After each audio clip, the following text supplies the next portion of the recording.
Everybody is Chevy. Alright. And we got a filmmaker in the house as well. So Adrian, you got anything to say? Our history is ignited with many a hero who have inspired inspiration for yesterday, today, and tomorrow. To my rest of my cool and me humble. To my bullshit triple X now the crumble. We should rather invest in community development, after school programs, and give us access to resources to help us compete in this capitalistic, globalized society. Say love. Love. Thank you.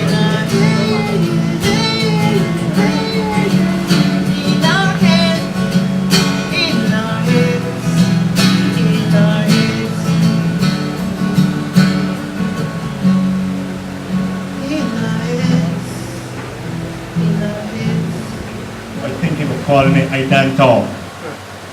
I get outside and take a walk. Cause I talking and when I'm listening, so my head's starting to get hot. I done talk. I get outside and take a walk. This thing will make this thing I want to hit a rock. And sometimes it's really feel like hitting a rock because you're just talking and talking and talking and some people just don't seem to get it. But when I perform in front of the school children, that's when I feel it. That's when I get the goosebumps, man.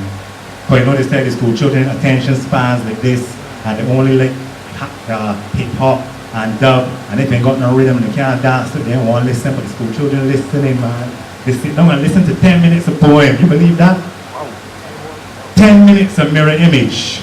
In fact, it was more than 10 minutes because they stopped in between and explain certain things, you know? But it's let me know how deep this thing is. Because I get to the part where I ask them, do you run from the sun when it gets too hot because you cannot afford to get any darker? And I just pause there, right? And when I pause, you hear our school children going, yeah? None of them want to get any darker. I say, well then, if you don't want to get any blacker, do you really like what you see when you look into the mirror? And I look at them and I can see that they're thinking, you know what I mean? I can see that they're thinking.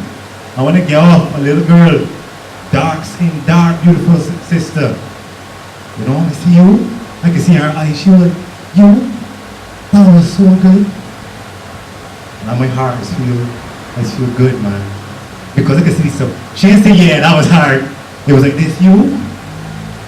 That was good, like, I can't believe I like that so much. And I tell her to bend over at 6:30, and I tell her to drop it like it's hot. I tell her she don't put weave on her head and appreciate her black skin. That's why I do this. And I just get frustrated, but I just gotta remind myself that you think it's sweet? Don't fool yourself, brother. We season deep. Every time them used to pepper me with the whip, they would slip salt into the wounds just so that we would keep in a state of paranoia like sheep. You think it's sweet? Don't fool yourself, people. We season deep. And you can still taste it in your tears. The bitterness of fears we've been steeped and marinated in for years. You can still catch the peculiar flavor in the peculiar behavior of the younger generation. Spiced with North American flares. Or the peculiar mannerisms of the older generation curried with British airs. Spiritual and psychological warfare still steers us down from skin to soul, so that centuries-old trauma gives rise to modern-day drama. These are not excuses, people. These are reasons to show you how deeply we've been seasoned in the transformation from an African to a Bajan, or a St.Lucia, or a Canadian, or wherever you're from. The African was bought, sorry, not wherever you were from, wherever you were taken. The African was bought, bled, broken, and bred.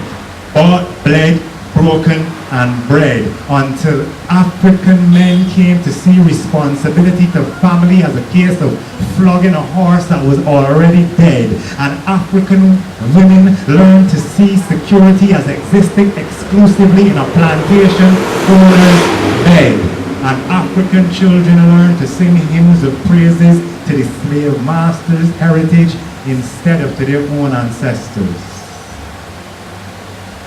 You think it's sweet? Don't fool yourself, people. We season real deep. You know what I'm saying? You know what I'm saying? Yeah, man.